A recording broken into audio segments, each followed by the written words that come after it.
Quand on parle de déprise, c'est des individus qui sont dans un contexte et qui finissent par se désengager des activités qu'ils avaient jusque-là. Donc, le concept de déprise, c'est un concept qui part de la sociologie du vieillissement. Et malheureusement, trop souvent, finalement, les travailleurs sociaux ont été un peu formatés avec la pyramide de Maslow de définir ce qui était bien pour l'autre. Et quand je définis ce qui est bien pour l'autre, j'oublie de l'entendre. Et le problème, c'est qu'on pense trop souvent à la place des autres. Et l'autre, à un moment donné, il l'a compris, surtout quand il n'a pas de pouvoir d'agir sur le monde. Eh bien, la seule réponse qu'il peut avoir, c'est se replier sur lui. Pour le dire des termes sociologiques, c'est-à-dire que nous, on est en face de gens qu'on appelle des acteurs faibles. Ils ne sont pas faibles, mais c'est peut-être le milieu dans lequel on les met, comment on les voit, comment on leur parle, comment on est avec eux, qui les rend faibles.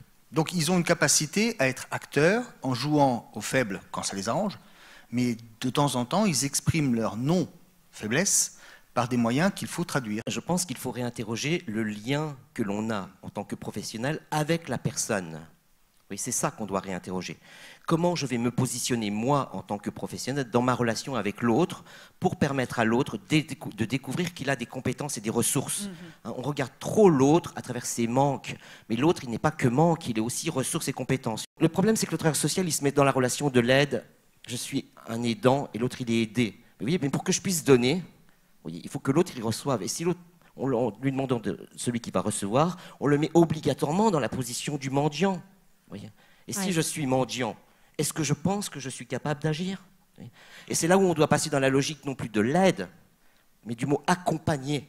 Accompagner, ça veut dire marcher ensemble et partager quelque chose, qui veut le vivant.